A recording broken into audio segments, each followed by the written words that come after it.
good afternoon, our dear esteemed viewers. Welcome back to Civic Space TV, and this is the Youth Roundtable. My name is Douglas Onen, and this week we're discussing a very interesting and pertinent conversation that is relating to the challenges of internal party democracy. Our focus is going to be on the case of the National Unity Platform party flag bearer controversy that has been something that has run across the waves in the media, but it's still also at the moment causing controversy. But we shall not have that discussion in vacuum. We shall also talk about what we saw with the national resistance movement and what happened on the grounds in Kololo, but also traverse other political parties like what is going on with FDC, the PFF, the Democratic Alliance, but also the Democratic Party. The conversation is quite broad, and I'm joined by a panel of distinguished ladies and gentlemen who will help us put perspective to this conversation. So in no particular order, allow me to go ahead and introduce my guests, but also give them the chance to say hello, and then we dive straight into the conversation. I'll begin from my extreme left. Mr. Masawi Ivan, you're most welcome. Thank you very much, Drake, and our viewers. Really privileged to be here this morning with colleagues who are very familiar. And I congratulate our woman road councillor on the show for joining us. Yeah, I wish our viewers a great show. Thank you. Thank you very much, Masawi. Masawi Ivan is from the Forum for Democratic Change, but also he will be in the race representing the young people in Eastern Uganda. Thank you very much, Masawi, for joining us. Right next to Ivan Masawi, we're joined by Mr. Kalunji Henry. Kalunji Henry is a lawyer and currently is pursuing the bar course at the Law Development Center. You're most welcome. Yes, thank you so much. I'm very pleased to be here, and I'll be deliberating on this very critical topic for our country and the youth at large. It's always a pleasure to be on the show. Thank you. As Masawi rightly put it, he went ahead and congratulated Miss Maria Nakiganda. Congratulations on attaining the flag. Miss Maria Nakiganda, she's the woman councillor, Kajjansi Town Council, and at the moment you'll be taking on the flag. But go ahead and say hello, but also tell us more. Okay, hello viewers. My name is Maria Nakiganda. I'm also humbled to be part of this show. And yeah, like you mentioned, I'm currently the flag bearer representing the people of Kajjansi Town as a direct councillor to Wakiso District 2026 on the NUP party ticket. Thank you. When the time comes, we shall look and discuss what some people call favoritism and biasness that is in the party. Something that I think you will help us shed light to that. Last but not least, Mr. Banduni Jackson from the National Resistance Movement, a very proud cadre. You're most welcome. Thank you so much, Comrade Drake. Good morning, our viewers. My name is Jackson Banduni. I think Drake is the first person to call my name rightly. I could say that. I'm a proud youth. I'm very proud and passionate about governance, education, and the future of youth politics in this country. Glad to be here once again. Thank you. Ivan, this conversation is, as I said, we shall not have it in vacuum, but we need to understand the National Resistance Movement as a party started as a pressure group. And for us to interrogate and have this conversation, because our focus still is on, we shall start with the National Unity Platform before traversing any other political party. It started as a pressure group, and you are part of the pressure group, which was People Power. And being that you are part of the pressure group before it becomes a political party, that particular history alone has an impact to what we're experiencing today. But give us a history, an in-depth understanding of what informs the National Unity Platform and why are we here today discussing this conversation, considering the controversy that is looming around the National Unity Platform party flag bearer controversy. Ivan.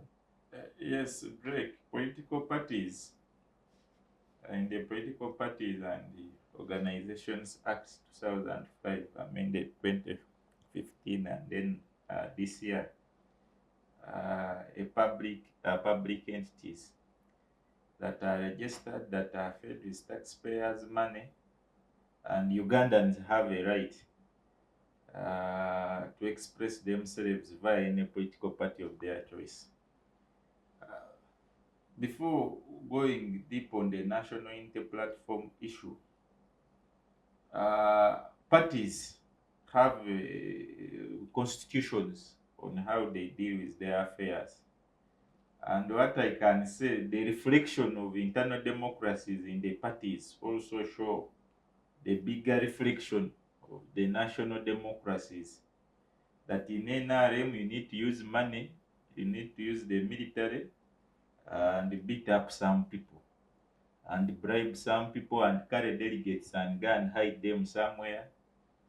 In the national unity platform, you also need to play by the culture which is there. Part of the issues that have really challenged the parties, not individuals, have been elections everywhere. The downfall of the FDC began with elections. There was not shortage of human resource, not shortage of what. But when the General Mugisha Mount felt the election wasn't free and it was influenced by other people, the way delegates votes were pressurized by a certain group, there is where the FDC began experiencing its challenges that he has experienced. Similarly, DP had the same when the late Sebagala lost to Norbert Mao in Nambole. The Nambos Rukwago Honorable Kivumbi group, so because Anachol is coming to become a DP president, a party that was easier to win in Uganda, if it is a Uganda at the head, they left. The NRM has survived on one thing, that even when its founding Secretary General J. Palm left, he had no choice because NRM, the institution, is weaker than its leader. And similarly, I think NUP has not taken a far different direction, but they are still in equilibrium because people power invited everybody. It is not in isolation. And the NUP's process of getting leaders is a process used in some places. Even the ANC uses vetting and then assessing on ground. But you cannot blame maybe sometimes the NUP for the method. But the people, when the Ugandans are dishonest, you will not think those in UP are very honest. It will be a lie. Actually, for them, they have saved the Ugandans pain, like what was in Romiaga. They have not fought. One thing I really commend them, they have tried discipline. Most of their fighting is verbal. Social media. Play hate, play your friend naked on social media, abused. They have a very good mass on their mouth. So they have saved people fighting, rigging, stealing money. Because we had an election of lining up and people failed to count. At that time, organized by a doctor with highly skilled land. You imagine him being in an election and he fails to count. So the NUP saved this country of certain things, people dying, bloodshed, what? At least they can abuse each other. Because abuses even... But Ivan, doesn't that kill the essence of democracy?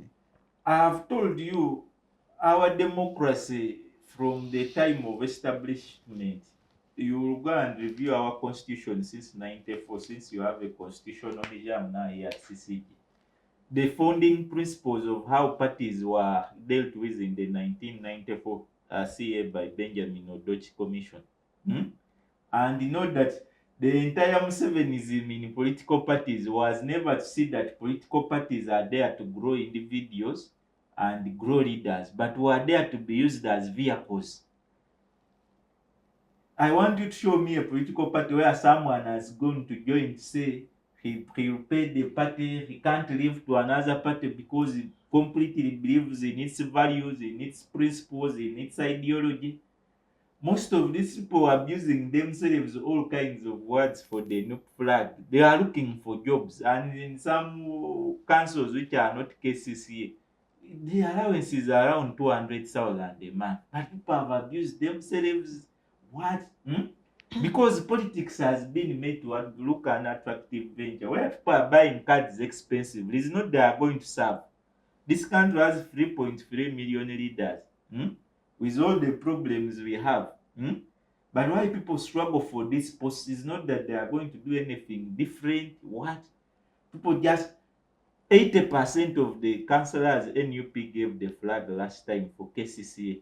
were abroad by the third year of service, including for this area, the FISO, they were all abroad, and you saw that on NNB story where Political prisoners. yeah, they were not political prisoners. They went to KCCA. They left the categories in the council. The few Tegusura, then most got money, went abroad for Keyo to start a living because they were looking for the card to lead them somewhere, not serve people. Let me just hold you there, Henry.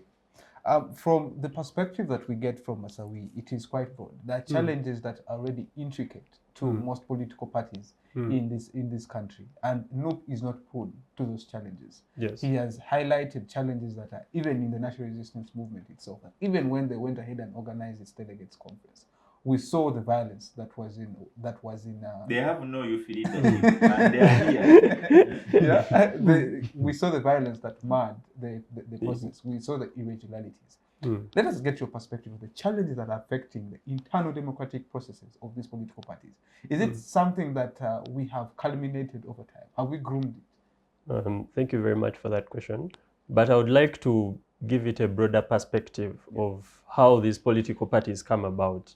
A viewer out there may be hearing political party, but they are not understanding how political parties come about and how they are a topic of our discussion today.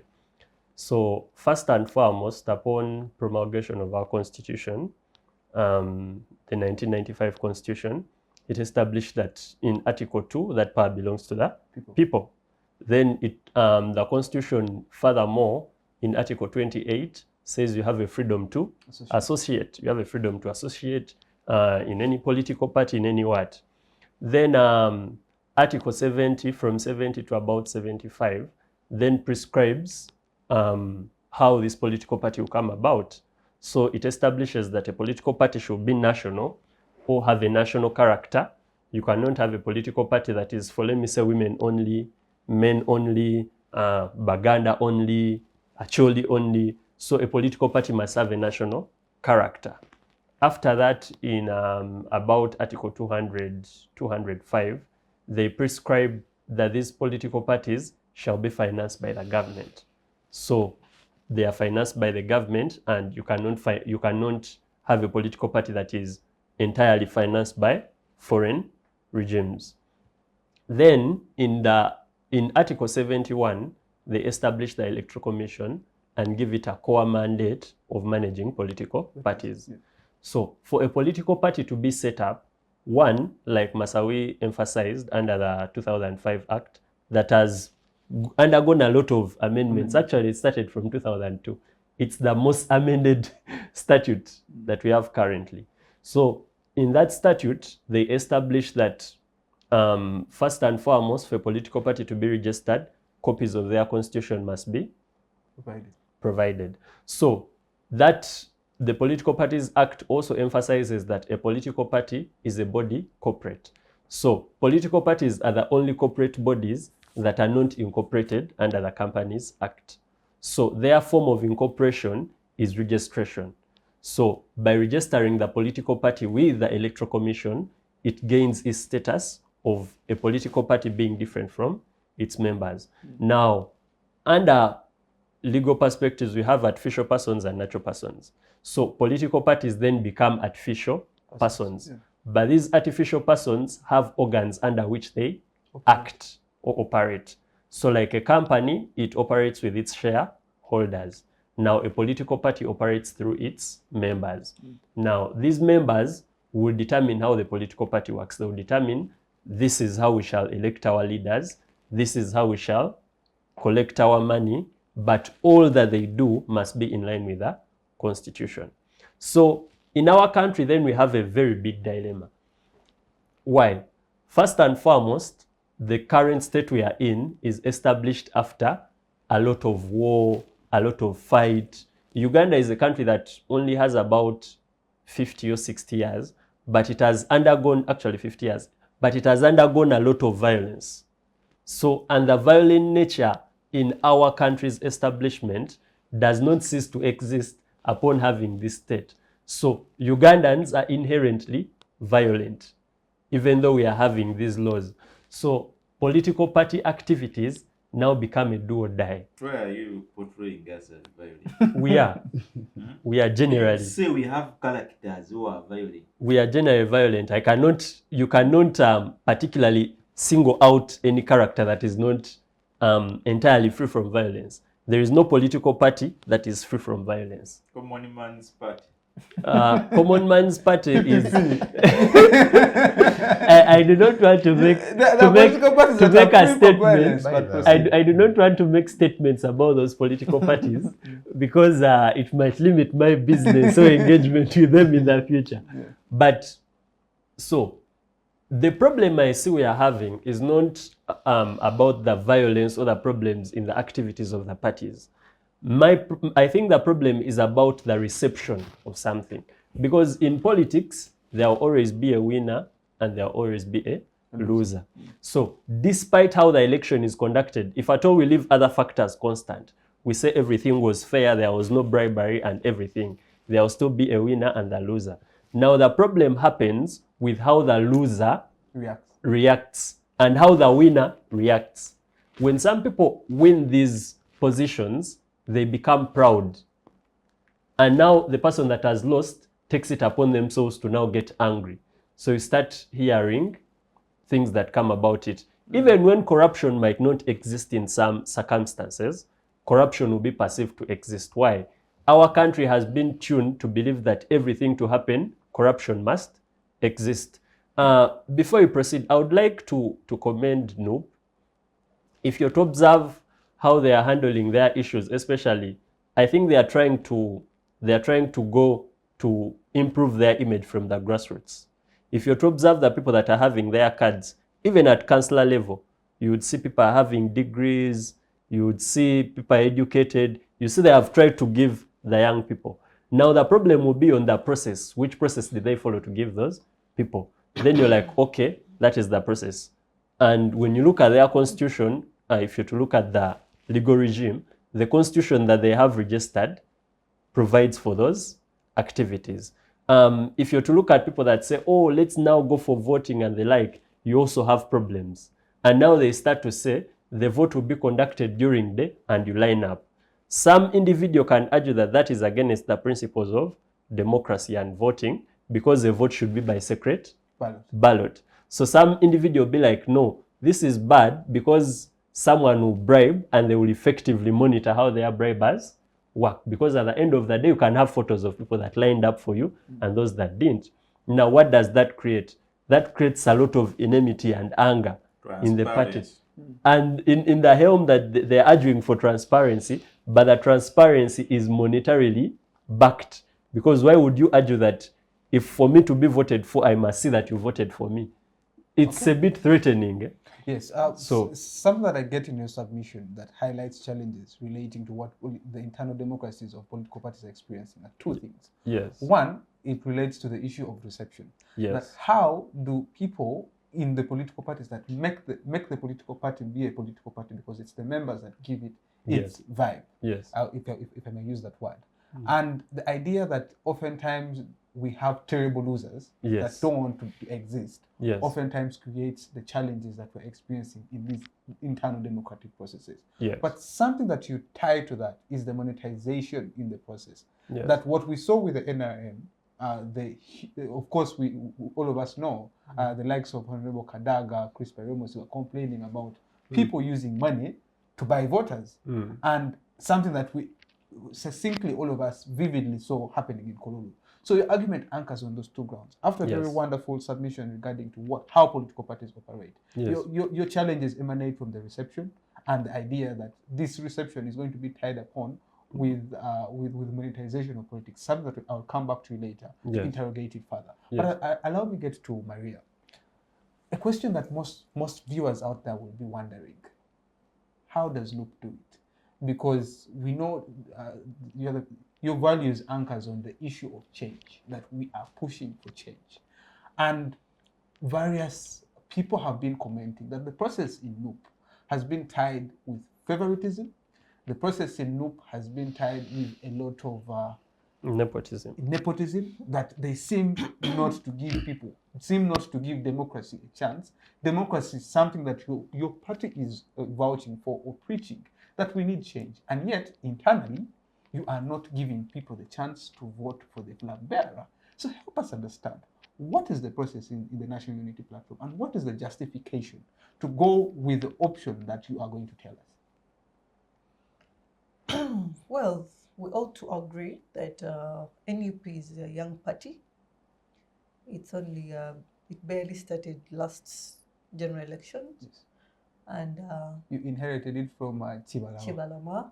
But more to that, we need to agree that maybe people are not aware that our constitution is not officially gazetted by the Electoral Commission.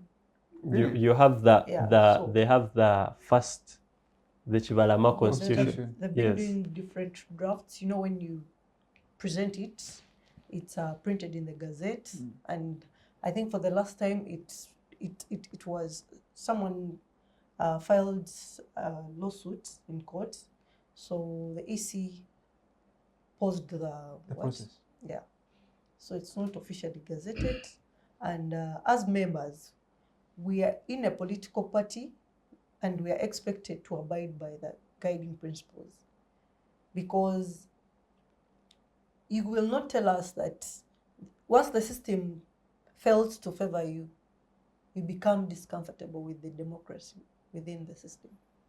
Now, that is what people are trying to paint. But as a member, I am not related to anyone. Maybe to, let me use the word, the bigwigs, our leaders in the party. No, I'm not related to them. But I once served as a party registrar when it was starting.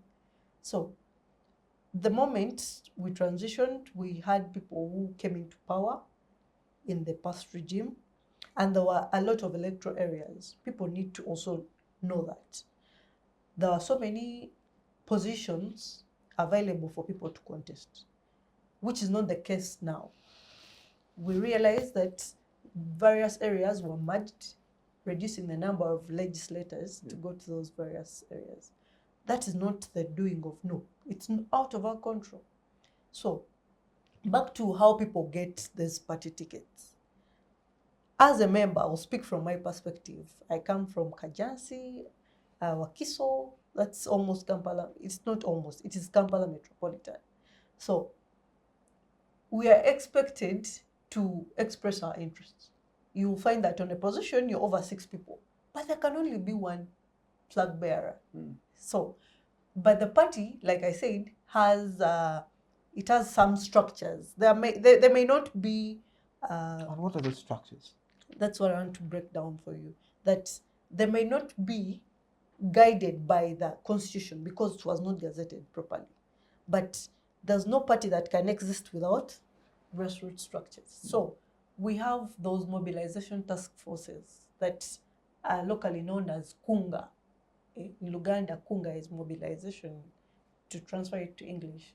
So with those, they are supported by a party registrar who works hand in hand with the elections management committee. Is like the elections manager in that area, in that constituency. So lucky enough, we saw that our party was receiving all the expression of interest forms from the secretariat, right? So even the vetting was done from the secretariat. And from the very start, as members showing interest, you were told that they will send scouts to the ground.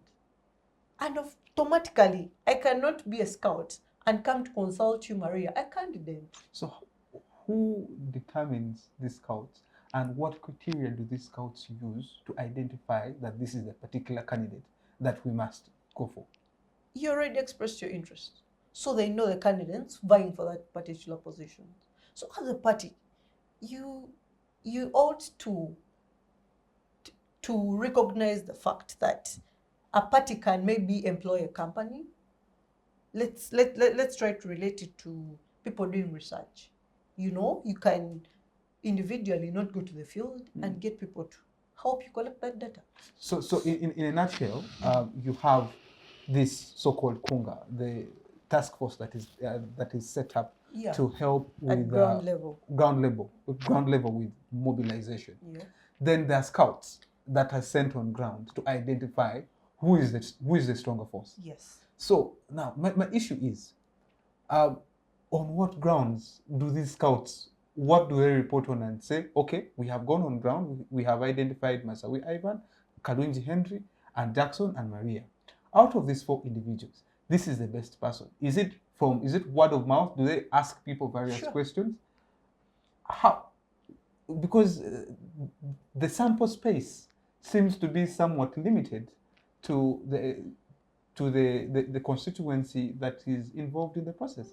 No, you cannot say it's limited because as a person, just to zero it down, I may be wanting to represent 3 villages. And the moment a scout comes in, they cannot fail to identify the common name.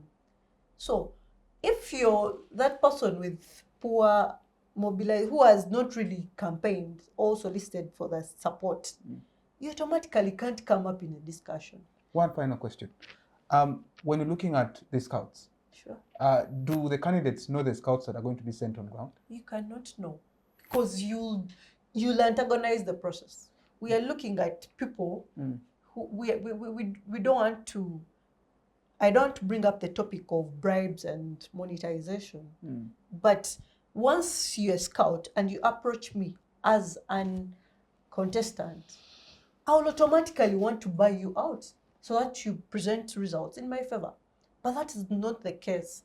So they send people who may not even know you on a personal basis. Okay. So they come, do their surveys, and they present the records. Then plus, of course, maybe what I did mention, our guidelines are simple. We expect 40% vetting, how you answer the questions, how much you know, your presentability, maybe also the dress code, to mention a few. Yeah. Then the 60% comes from The your ground. ground. So many people may be, making it a big deal, but it all goes back to your groundwork. That is why you see our spokesperson has always emphasized, if you feel you're discontented, perhaps go back to the people. But it's always good if you're in a political party to respect the party's decision, because to always be one flag bearer. Interesting. I'm trying to understand. It seems to be a unique process that. No, it is a very process. And it was being used by many parties across Africa, including the ANC and Actually, if you're to even observe, even the NRM that you might claim that they vote, it's not the people that will vote in the final elections that vote. It's the registrars. It's registrars, and it's actually actually it's like an electoral college. Yeah. They'll get people from these areas, and those people will act like the scouts. But to supplement my sister here, I've told you I know NUP very well because they did invest in me at my university level. The deputy EC manager Ivan has been on this show quite often. With me, and even before me, I think when we started in 2019, I tried to intervene to ask, following when one of the person who was very crucial in mobilization, and we are connected despite that I'm not a NUP member, that is Sauda Madada, lost the card. But there is nowhere where you hear her saying, I passed the questions of vetting. There is no way that she mentions that. She was just taking us. You remember when we started all this? Yes. All the people who failed, I requested Ivan, I requested Madame Chemutai and Ivan, really. If the people were going for vetting on paper, let them release the results public. If someone got 10% out of 40, let them be like your name. We don't want people to be with many words, but they can't pass, because basically councillor, you're a legislator. You need to do oversight, you need to do bylaws, you need to do budgeting. These are roles that need someone to be conscious and reasonable, not to be zinarwana twaita. They need to give these results open, because if maybe they have, okay, I know they have gone for a closed system to see that they consolidate support. But it would be a more transparent exercise if whatever everybody got in vetting and in the field was published, that we know that the honorable here, out of 40% in legislation, when she comes, she won't exceed her sat out of 40, because that is what she excelled at. But all the people who have lost in the process, they will always choose, for example, the area MP for influencing. True. Bribery will be there. That is, I've told you, Uganda's reflection of characters is what is in political parties. All that will be there. But a candidate who knows he will win and has the people, I don't see a reason for getting scared, for speaking a lot of words. Most of these local government elections are at a time when steam has reduced. People are still nursing wounds. Good what? For if you're strategic, can have very few voters all vote and you win without even noise. They will just see you going to swear in. No one knows how you won because the morale in the election has gone down. So it is about strategy. But I'm requesting those who are challenging the process. Challenge with evidence. Show us your marks that I went out of 40 and got 35 and still I lost the card. Okay. Not being like Julius Mutebi, where you wake up, you support the party when it is in your interest. When we all know, everybody who founded NUP can want to have legitimacy that I contributed to seeing where NUP is. Yeah. But the Honorable Kyagulanyi knows his hustle, and is why when you see people like Lyombia here in Nakawa came for a road mayor, they just them away for Nubian. He has ring-fenced some of the positions for the. Okay. That is the language you use. Me, I will say they chased them out. It is my language. For Nubian, they know what they have gone through. They are also not stupid. They also know that they set out this thing to improve their lives, not lives of others. They are not stupid. I speak, ask any of them who are, I am told here was his name in Popawa. I know the hustle they have gone through. Sarah, those of Mosiri, ATM, these are people invested but in me. his mindset is really wrong. Yeah. Because no, if we're looking at it other would be people wrong if it is who are not what close you're to saying. the president. It But has they some did get context. the party ticket. Yes, we are looking at Motive Kasaga. He's the presidential photographer official. But he didn't. So he's we not need close to to him like the other. I can also know that I said that how do you judge? Do you know someone How do who's you close judge to someone? Nubian that he's Yeah, not really on yeah. merit?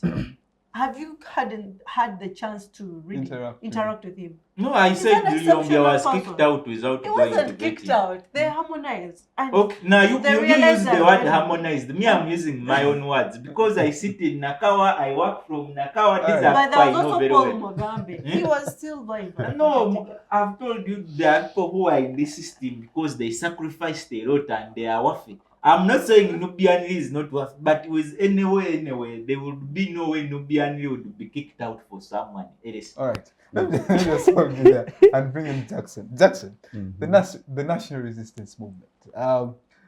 In this conversation, we also can't go far without mentioning what happened in Kololo. Yeah. Some people termed it as the crime scene because what was going on. We saw people fighting.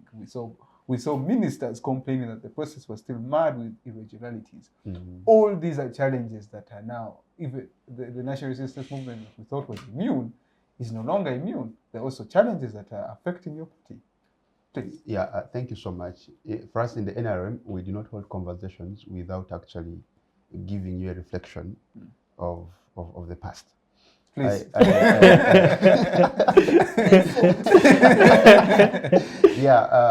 want to take us back history, just like my brother there did, to understand why today we are talking about the NRM, we're talking about the NUP, the FDC and what have you. That is basically multi, party kind of politics. We do understand that the history of this country politically has been a little bit a turbulent one. We see we came through from single party system, we went to the military, to the movement system, and glad enough in 2005, we managed to, all agree, had a consensus that we should have a You were forced. You were forced to have a consensus. Yes. So we came to a consensus that actually multi-party politics is the ideal, is the best way to go. And multi-party politics came from the choice that we needed to look at, a way of widening or broadening the scope of, democracy, and also to give people what we call real choices. But above all, we needed to, to look at these political parties at the core as schools of democracy, and as horses that will produce leaders that are a reflection of the choices of the people. But if you look at, a little bit like 2 decades later, 20 years later, as of today, it seems that those aspirations, those dreams we so much, had then at inception, have been far-fetched. And what you're currently seeing is that, you take an example like the NRM, you did say, chose to organize primary elections. And yet indeed, there have been irregularities. We've seen people going to the tribunals. People have said the results that were declared are not their own. Yesterday we saw in the night a letter circulating from the tribunal, Kichoncho versus Comrade Tanga Collins. The tribunal nullified the results and ordered for a fresh election. Also, when you look at our neighborhood, Justin and Kavule, the frame said, no, we cannot afford to organize primary elections. Let us go for vetting. And what you do see is also cries, social media cries. I think they're very good at social media.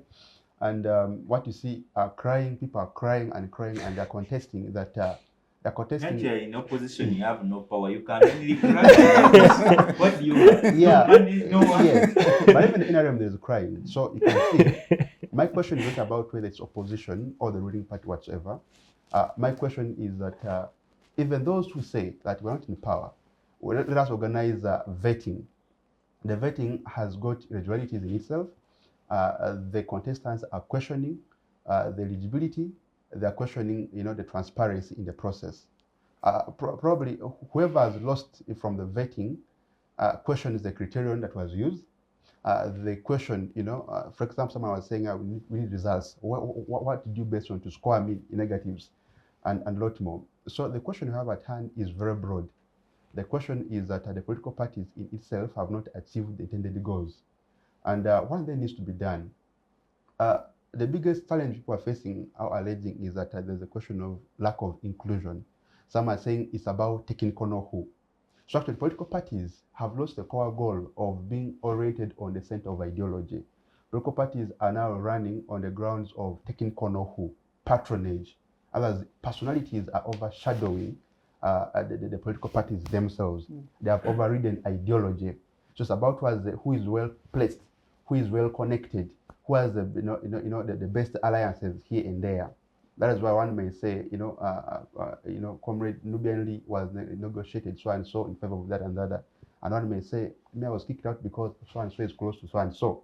So it is personalities over ideology. It's over ideas. At the first, these political parties were meant to be a platform, a forum for contestation of ideas, and we have moved far away from that.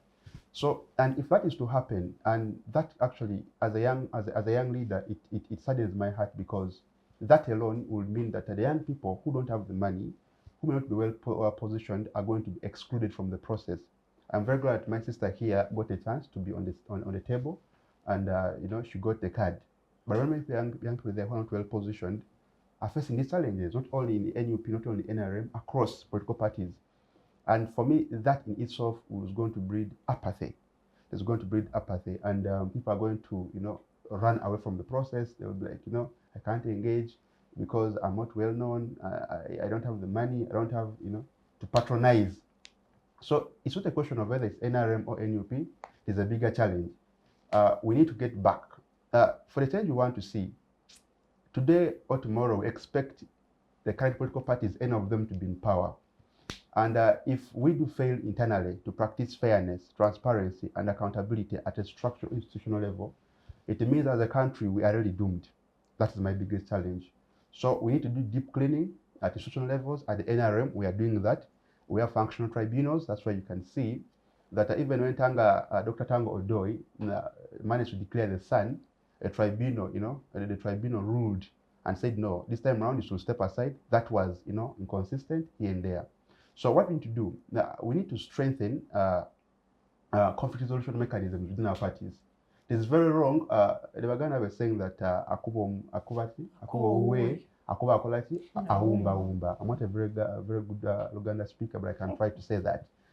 So when we do fight, brothers do fight, but when we do fight, I think there should be also better ways of resolving conflicts within. It saddens me when I see people in NRM, they come out and they take the fight to a cutthroat kind of competition. Yet again, when I go to the Kavule area, I see people saying, I began this, so I should own it. Actually, when they lack the muscles and the intellectual capacity and the firepower to run those offices, and the party allows them to proceed and actually not even bring them back home for kind of reconciliation and lot more. Because seeing people like now, Comrade KJ is out as an independent. I think that would be a better idea, a better way of resolving and say, please don't go. For us in the NRM, when you lose in the primaries, we do make sure that you are brought on board. You are appointed somewhere. Sign an agreement that you are NRM leaning. Yes, so that is very important. It makes you to bind that we do not entirely lose our members, because this is very put at from a legal point of view that the parties are because of the members, and we must invest so much in membership. That's what we do at the NRM. So conflict resolution must be very good. Must be increased so that members of the party, just after losing, become bitter and run away to PFF, to whatever, to here and there. That is very important. That is what I could say. All right. It's interesting how the cadre here has a way of bringing his words together, but. I like the fact that you bring out the issues of conflict resolution, something that we shall look in the next half of the show. But for this conversation, we have seen a couple of challenges arising internally, from seeing that we have terrible losers and the issue of monetization coming in, and the challenges that we're experiencing not only in NUP, but also the process of NUP in coming up with how they give you the flag. A conversation that has been quite enriching. Dear viewers, please do stay with us. We're going for a short break. We'll be right back to internalize this conversation further and also sign out as well. Otherwise, keep it locked to Civic Space TV. Digital rights are those human rights and legal rights that allow individuals to access, use, create and publish digital media, or to access and use computers, other electronic devices and telecommunication networks. Digital rights include a right to freedom of expression, information and communication through technology, a right to privacy and data protection, a right to credit for personal works, a right to universal and equal digital access, a right to identity, a right to anonymity, a right to be forgotten, and a right for protection of minors, among others. The state's digital rights are frequently violated through various unfair actions, for example, blockage of websites and social networks, theft of credentials, unauthorized use of people's data for personal gain, privacy intrusion, online censorship, arrests and intimidation of online users, internet blockages, and the proliferation of laws and regulations that undermine the potential of technology to drive social, economic, and political development worldwide. It is hence every citizen's responsibility to respect rights of other digital users and to speak out or report to the responsible parties when one's rights are violated. Welcome back from the break. Douglas Onen is my name, and this is the Youth Roundtable. We are discussing challenges in internal party democracy, and of course, the focus is on NUP, but the conversation is not on a vacuum alone. We are also as well traversing other political parties. Henry, before we went into the break, Jackson brought an interesting aspect of conflict resolution, and that for the national resistance movement, when you run as independent, when you win, you sign an MOU that says that you're part of the NRM, but you reign as an independent. But before we get into the aspect of conflict resolution alone, I would first want us to anchor the conversation on a possibility of a rise of independent candidates coming in the year 2026, because we have had members from the National Unity Platform that are, first of all, they're dissatisfied with the process. And with that being, they are running as independent candidates. And this is not only akin to the National Unity Platform alone, That is also going to happen with the NRM. It's going to happen with any political party that is there existent in this country. Let us, interrogate the possible rise of independent candidates and how does this affect the opposition? Thank you very much. First of all, to understand, being an independent is not bad, as individuals have a right to contest independently or to contest in association with a political party. For Uganda, if for the benefit of for the good of the country, I would love it if every MP was independent. Why? If you look at what political parties normally push for in Parliament and in all other bodies, let me say the councils and the like, you find out that these political parties have brought us a lot of problems. NRM will go, they negotiate about a bad law, for example, the Public Order Management Act. You pass such a bad law, you negotiate that for you to meet over 10 people, you must get permission, you must do this. Then you pass that police can think that you might cause a problem, then they arrest you. So political parties bring up such problems. However, if at all individuals are pushed in these positions, independent of these political parties, they'll be able to make these good decisions on behalf of the country. How sure are you that they'll make those good decisions? Because we have seen independents in previous years side with the government. Yes. The problem with that, I was giving an utopian state, the ideal state, and what we are having currently. Now, the problem we have is that for an individual to go to parliament, first of all, people don't go to parliament because they love their country or because they want to cause change. People go to parliament because they want to benefit, they want to become rich. I would like to disagree with that statement. We have individuals who are going to parliament actually to there are very few. Let's look at the case study. The case study is no. In this country, the case study is no. It's a parliament. They look for a quorum of 150 MPs. They can't even raise 60. These are people after the election. They look at the salary and the benefits. Let us look. Even reach 60. We have MPs Last like week, Judith there was Lavide. no cabinet minister in the entire parliament for over 2 hours. Yes. Let us look at people like Judith Lavide. We overwhelmingly voted for her. She got the position, she disappeared. Let us look at Shamim Malende, the MP of Kampala. She has been sick, and out of the blue now she's having issues with her liver, Then we look at we look at other MPs. For example, now since we are looking at NUP, we look at David Nyeko. There are arguments that he has not been working. We look at Bashir Kaziwe.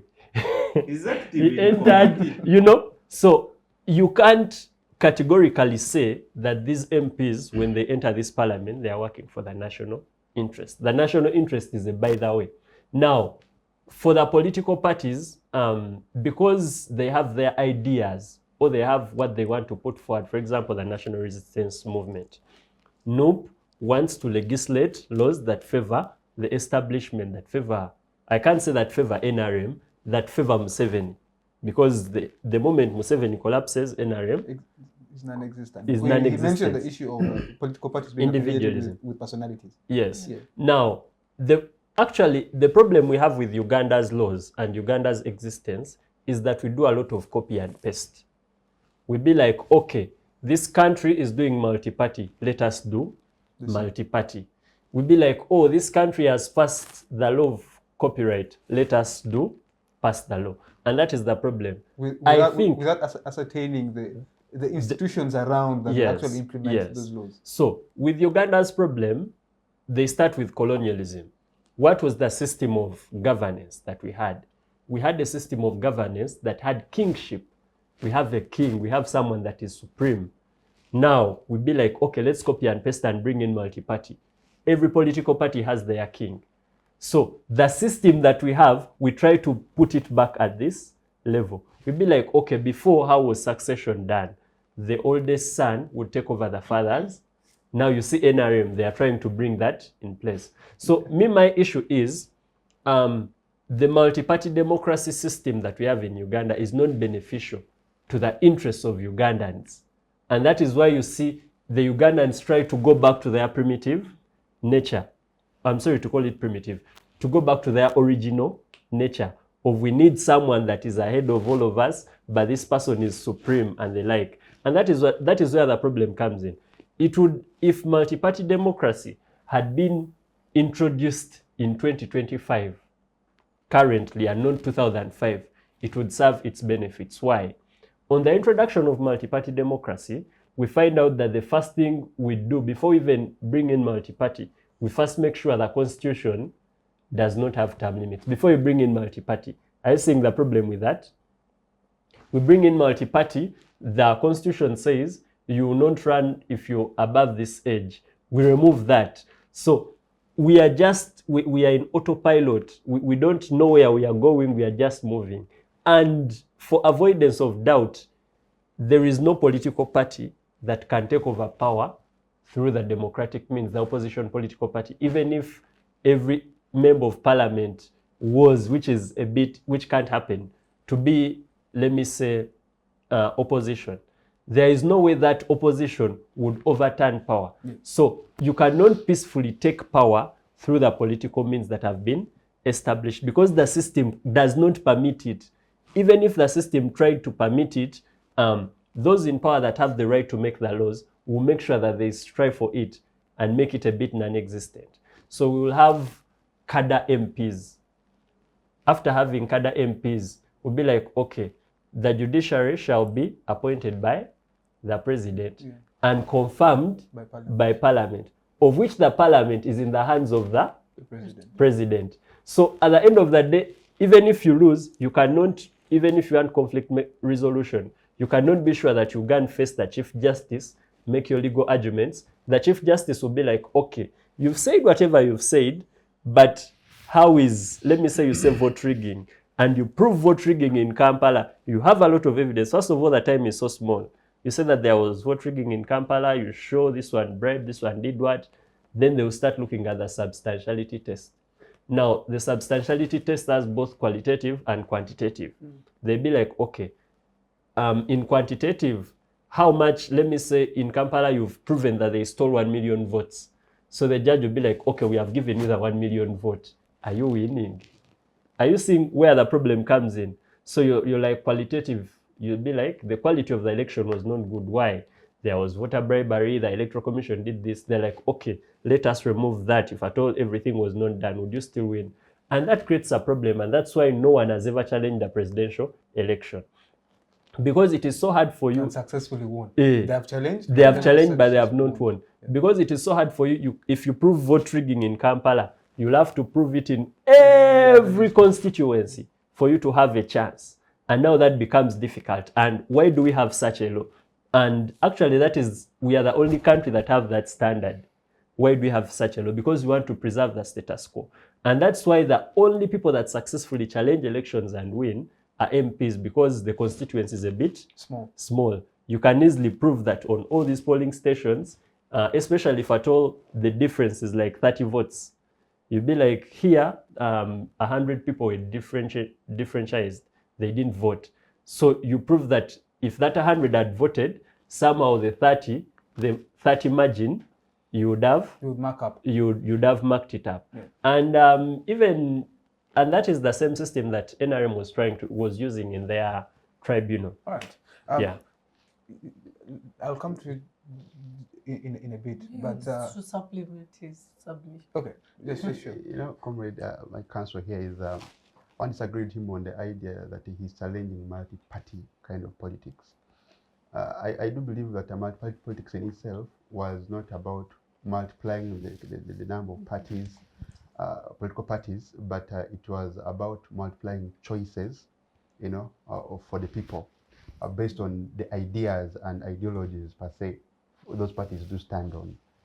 Now, it is true that I will say, let's go independent, let everybody run independent. But the question is that these political parties here actually front ideas, front a kind of, they paint a picture of the kind of country or the kind of leadership they want to achieve.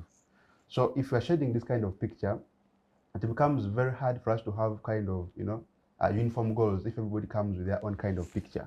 Now I want this, a kind of picture I want, the NRM says this. So I think political parties are really good.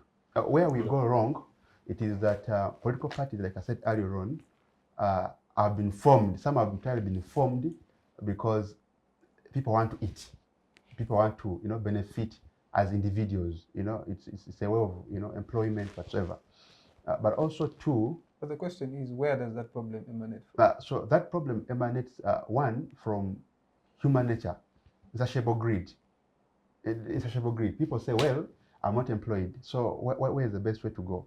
I think you can form a political party and call it. And where does that greed come from? That greed comes. That's human nature. No, the system has failed them. They don't have the jobs. They don't have employment, so they look at politics. So politics has become a means of livelihood, and we may try to blame the government for that. But Not also, me. We are blaming the government. For 40 years, you failed. But also, institutions, political parties at institutional level, they have failed themselves.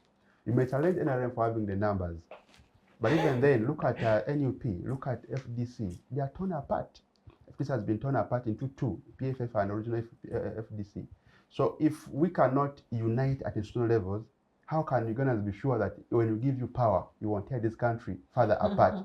You see that? So I don't want to challenge and say that we need to do some deep cleaning amongst ourselves, amidst ourselves. Conflict resolution. Conflict resolution. And then we can trust you better.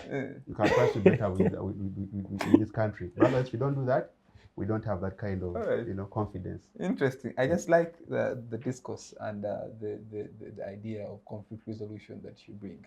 I believe it's something the national resistance movement needs to take on, because we are doing that so much. There's actually, allow me read this verbatim. There's a tweet that General Muhoozi Kainerugaba has just posted, and I think we need to, you will come back to it. He just said, let me apologize to Ugandans for the actions I'm about to take on NUP. They're going to suffer. Talking about conflict resolution, that is something that you'll come and respond to. But let me get to you, Maria. Your party has experienced a couple of human rights violations over the years. And for the 5 years that you have been in existence on the limelight, you have been faced with, one, we have political prisoners, numerous abductions, missing persons, among other violations that has been committed. And day in, day out, we have people being whisked away. As a party, how does those various violations affect the fabric and the foundation of the party, or does it unite the people further?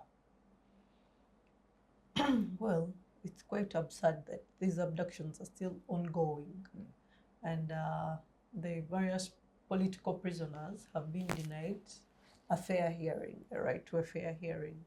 That really keeps killing the spirit of the activists, especially of us young people, because we are the majority who are affected. So your question takes me to our current situation, that with even the few people who have come out to express their interests to become leaders, and yet they are ex-prisoners. And they were denied the chance to actually get the party tickets. You find that the most disgruntled people. So these abductions and the tortures, they're really weakening the struggle to some extent. However, for those whose bigger goal is to liberate the country, they're not disarrayed, or they're not distracted by these petty issues. Well, we ought not to call them petty, but for the bigger picture of liberating Uganda, we can term it as petty, that you will not abduct every Ugandan. You cannot kill us all. So there are those who are getting astray because of personal interests. They think because they are abducted, they are good leaders. Yeah, so and they are now when they are abducting, they based on leadership. So, well, just to summarize it up, it's really weakening the struggle, but that's also to a small extent because there are many disgruntled Ugandans who believe we deserve better, And once you leave the forefront, another person will take up your slot and we'll keep pursuing our journey to liberate the country. Okay. So does that affect the spirit? Does this in any way contribute to the squabbles in the party? That's really to a small extent. There are just a few individuals. Yeah. And like we said, we will always watch people by their actions, their doing. If you feel that initially you were supporting Honorable Robert K. As an individual, or to use his political party or his leadership for your personal interests, those are the people you find getting off track. Okay. Ivan, let me get to you. You've been seemingly quiet in this half of the show. themselves. No, she did mention something that gives me to remember some experiences of my friends in Kavuri. You could go to your question. No, it's okay. Let's just get to it. I'm still interested. As we sum up this show, we have seen these challenges across the national resistance movement, the National Unity Platform, the Democratic Party, Forum for Democratic Change, PFF. Now we have the newest kid that came up from National Don't Unity talk Platform. of UPC, but you have over certain MPs in Lang. I know there is the Democratic Alliance, which is now run by Honorable Matthias Mpuga. A defect. Then the ones of the Rusania. It's not a political party. It wasn't approved by the EC. Then you have the UPC with its own challenges. What does the future look like really for our democracy? I'm aware we are a young nation, but as young people on this platform, we are wondering, where do we go? Because at the end of the day, young people are making decisions now based also on their individual interests. They know if they want to enter into youth politics, in Kampala, you either have to go to NUP to serve your interests. If you want to look at the national level, you have to look at the national resistance movement. But is that the right way for us young people and the democracy that we want for our country? You know, anything with a child becomes what it becomes via the grooming, the space, the mentorship, the investment. One of the issues why I've never had any issue with the NRM, but all my issues are with their leader, is because the leader is very wise but very selfish. Political parties in Uganda operate like associations, like in Kovazambogo, like the Acholi Students Association, and he's the patron. He's at the mass of telling you, today it is your cultural day, come on stage. Today go back. We are here, we are highly educated, discussing a political. Which of them operates like a normal political party in this country? Let's be honest, the conversation, apart from being here, because I work with the FDC, so let me paint it that we operate as the real political space in Uganda is a discussion where we need maybe a different topic. These people, when the Honorable Balimweze was just from nomination, they are popular in Kampala, but they couldn't step out of their party headquarters where they said they have support. They couldn't move out of the gate. At the secretariat. Yes? Because the Chiboko which is there doesn't know a card. Just imagine NUP is in the heart of Kampala where it has its strongest base. But they can't move out of the gate after nomination of the road mayor. How will Balimweze rule Kampala if he can't get out of the gate of his party headquarters? With such a country of such lawlessness, we come here, we pretend we have political parties, we are doing well. Where after nomination you can't address a gathering. You can't say I'll be nominated, I go to the other pitch, and because that is how political party space should be. After her nomination, she should go to Kajjansi grounds, call a rally, tell her people her manifesto, unveil her team, how they are going to move. But she never had that space. She has to go on TikTok, every group. There is no real physical contact with the voters beyond saying we shall be known for being too red, too chagulanic, such more. So It kills real leaders, and we now have mobilizers, plenty of mobilizers who can only take parties beyond an election time. Past the election time, these parties have no leader. I've told you we always watch parliament at 2. You only see there are around 40 MPs, and on the 40, somebody speaks for 40 minutes. And yet the sitting is for 1 hour and 30 minutes. It means the remaining 40 are for the speaker and the whips to read. Right? Why? It's because the quality. You have one speak, the leader of opposition speak, Nabanja comes for 30 seconds and the house has closed. But these are 529 people supposed to legislate for a country. What? The number alone shows you there is no effectiveness. There would be no that big number if parliament was for exercising brains. So, you ask me, younger people, what? You can't fall in the fire and then you ask, how cold is it outside? Yet you're already in the hotness. So we are faced with a very big dilemma beyond our discussions of wanting to pretend we have political parties, they operate. The confusion they are in is where they were planted to be. They planted them in such confusion, such funding gap, the scripts they are reading, the lifespan they take to go down. Some have even become a shorter lifespan to go down. They have not even made 10 years. People have already, FDC produced 3 parties in less than 15 years. Alliance, ANT, PFF. NUP has already produced DF. But DP produced both NUP, DF. They have some connection with DP. So you look at the lifespan that the mother parties who had some ideological content is no longer the case of the day. The case is we have lost politicians and leaders. We are now on mobilizers. Exactly. Mobilizers want to dance around, show their line is the big man. Populism. They are the ones who know where to put the shoes at the temple. They know the prayers to say to the high priest. They know how to take wuzu.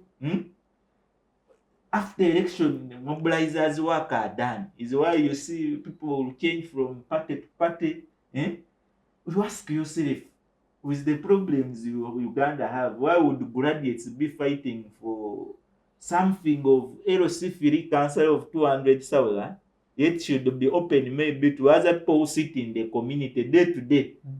But because of poverty, because of the space alone for opportunities, it reduces us to a situation where a one local man who will have got a lot of money will have money to buy papers and go to parliament. You who knows who is supposed to go to parliament, you will come to the village and be on a committee to serve him who has gone off because he had the money.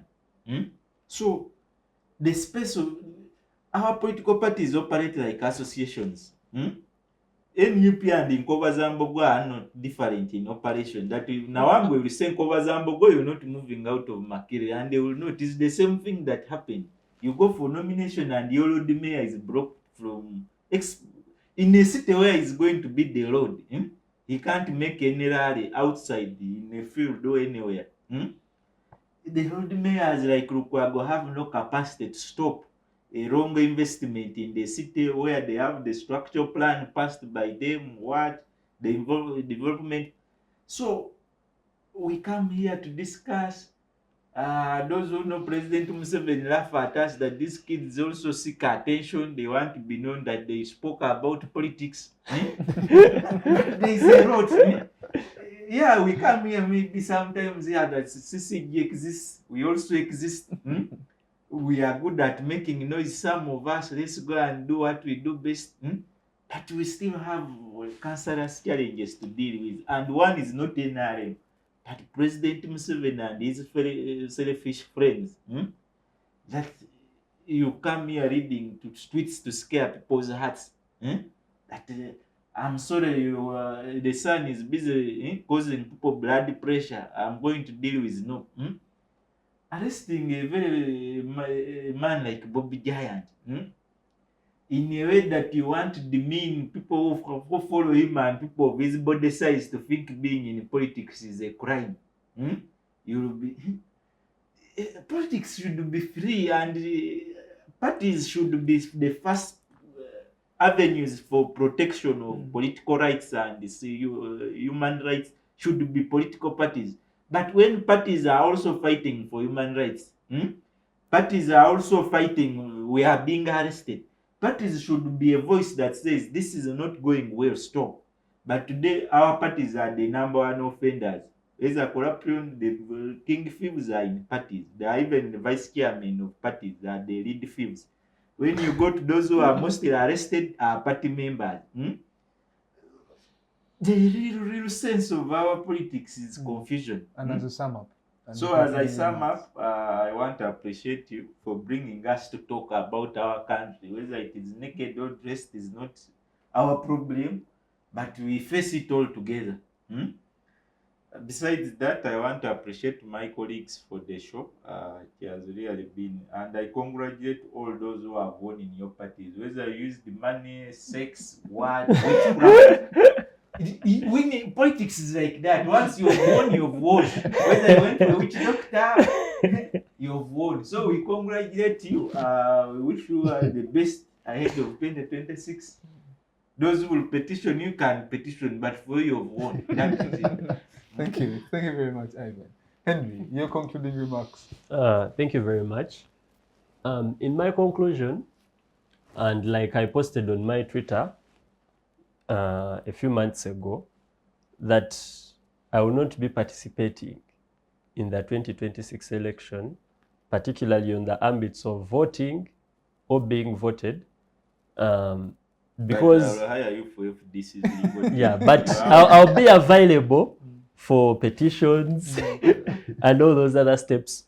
Main reason because I believe that my idea of change cannot be achieved in this system with the current political status quo that we are having.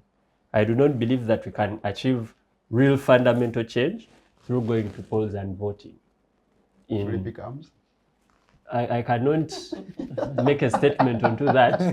And the other thing is that Uganda should now get its own identity. Is this politics thing working for us?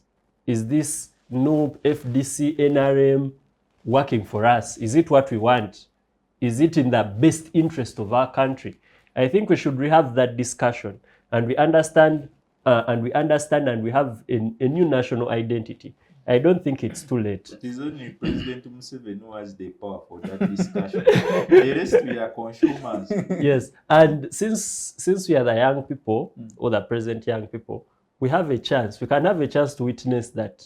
Yeah. We can have a chance to witness that because the beauty with biology and the beauty with life is that there is time for everything, and at the end of the day, there is a life cycle that keeps changing and continuing. Yeah. So to the young viewers out there, you have a role to play in this, and you have a role to play in the change that you need.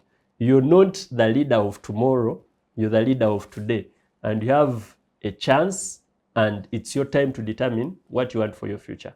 So do not give up. You might be killed, you might be imprisoned and all that, but at the end of the day, you will sit and your head will be raised straight that you did something for your country or for the change of your country. Thank you. Thank you very much, Henry. Maria.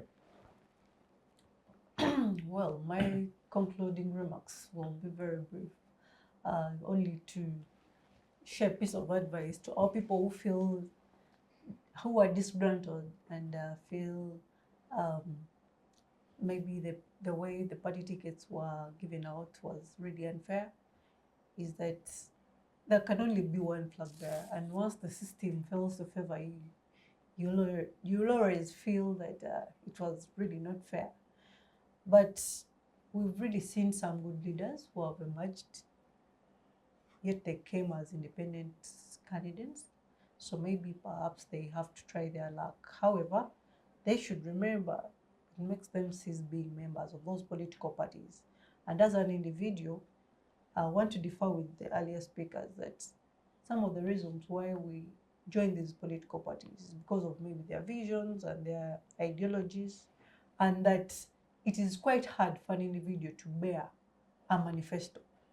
We come into these positions to contest, having hope that maybe our party president will take on the national leadership as the president. So we all follow that manifesto. And once we fail to achieve that, we start implementing the manifestos of the ruling government. So I will be taking part in this coming election, and I'm quite sure I'll bring the victory home.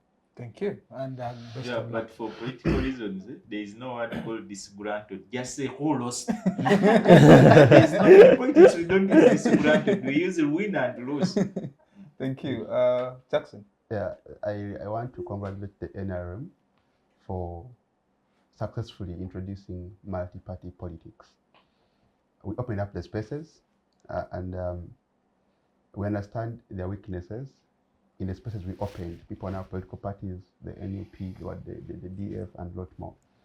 The space was opened by the NRM. That's a very big success. And I want to just give a word of encouragement to political parties outside there, the NUP, and even the NRM itself, that internal weaknesses may exist. We need to find solutions to the internal weaknesses, because the parties, the kind of leaders that will take up this government are a reflection of the kind of parties and what they do stand for. And two, I also want to encourage the parties to do inclusion, because especially for the youth, it was preached earlier on that the young people are the leaders of tomorrow. That actually just became a slogan. I want that to be actualized. Let young people be given the space to take part in leadership. Therefore, let patronage and personality be put aside. Let us benchmark on ideas. If the young man has an idea, give him the platform over his pocket size. Thank you so much. Thank you. Thank you very much, Ivan, Henry, Maria, and Jackson, for taking time and having this very interesting but insightful conversation. I must admit, I have enjoyed myself. It has been an interesting conversation. And to you, our dear esteemed viewers, for always religiously following the Youth Roundtable on Civic Space TV, thank you very much for staying there. And to the production crew, Paul and Brittany, for making sure the show is up on time, and for you, our dear viewers, to watch. But also to the Center for Constitutional Governance for giving young people a platform to air their voices. My name is Douglas Trekonen. This is Civic Space TV. See you next week, same time, same place. Bye-bye.